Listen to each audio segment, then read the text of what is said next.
So Pico today finally officially announced the Pico Neo 3, the next generation standalone headset from Pico. Hey, Ty here, so welcome to the VR Tech channel, so let's discover together this new Oculus Quest 2 competitor in this video, with all details, prices and release date, so well, let's get into it.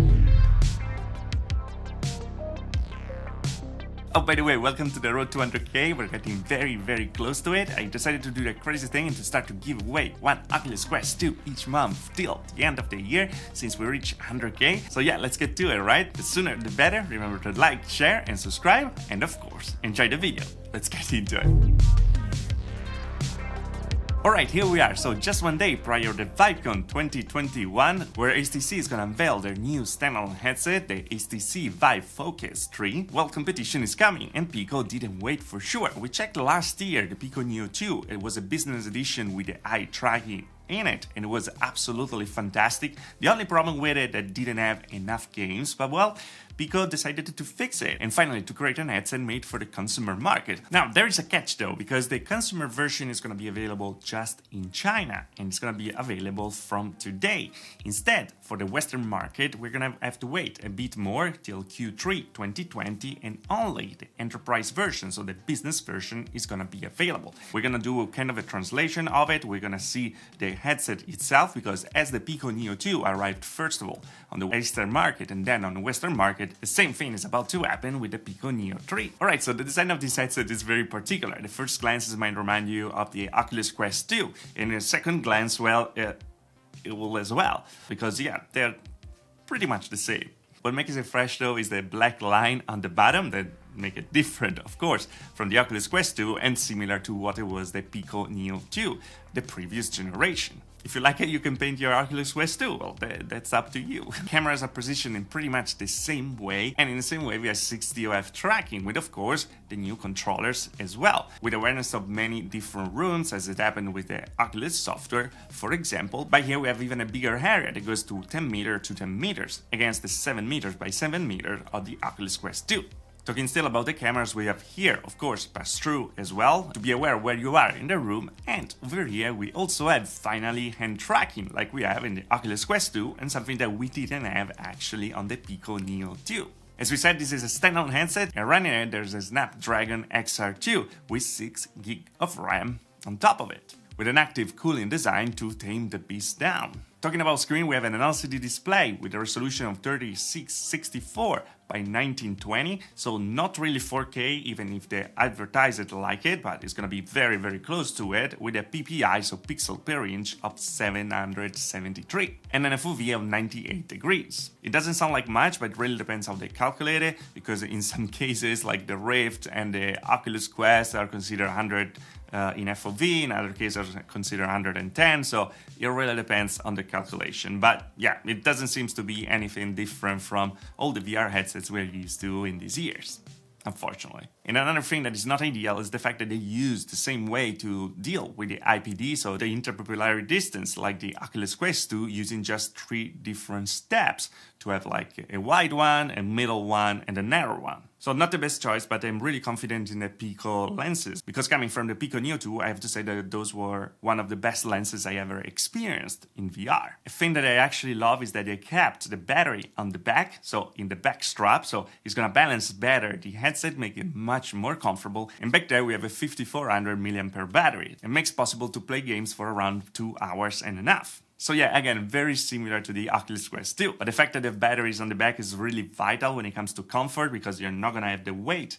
all in the front like we have with all the different devices that we have right now, but there's gonna be a better balance. It's not gonna feel as heavy as these headsets are. It's gonna be much easier to stay for longer sessions. And talking about longer sessions, well, the Pico Neo 3 supports Wi-Fi 6, and you're gonna be able to play PC VR games through Steam VR wireless with Wi-Fi 6 or wired. In the consumer version, using the USB 3.0 OTG. Instead, in the Pro and the Pro I version, it's gonna use the NVIDIA Direct Mode with DisplayPort support to provide a native 4K 90Hz wired connection. And that's absolutely fantastic. Also, for all the versions, there's a support for NVIDIA Cloud XR that, well, supports wireless streaming of VR content via 5G and the Wi-Fi network. Finally, we have some headset with native video throughput. Now, as we said, also the Pico Neo 2 was absolutely fantastic, but it was missing something to actually use it, and that was games. And that's where Pico actually changed their effort this time. And the Pico Neo 3 is gonna ship with over 400 games available on the store, with games like Contractors, Apex Contracts, Super Hot, Audio Trip, 11 Tennis, O-Shape, Red Matter, Hyperdash, Dead Lab, and well, many more. And also Population 1, apparently. Well, that would be very interesting indeed. Also, this is interesting because I made a video about the Oculus Quest 2 about it. Well, it's gonna also start with Android applications on it if you want to display them on a big screen with applications like TikTok and stuff like that if you're interested in that. Because yes, also these headsets run on Android and it's gonna run on Android 10 actually. But now that we know every detail, let's get to the prices, right? So the Pico Neo 3 is gonna arrive in 3 different variants: the Pico Neo 3, the Pico Neo Pro, and the Pico Neo Pro Eye, with of course the Tobii eye tracking inside like we had on the Pico Neo 2. And converting the prices in US dollars, the Pico Neo 3 is gonna start at $389 for the launch price, and then it's gonna get to $420 for the 128GB version with 6GB of RAM, and $468 for the 256GB version with also 6GB of RAM. The Pico Neo 3 Pro, so the business edition, is gonna instead have 8GB of RAM, and it's gonna start at $888. Instead, the Pico Neo 3 Pro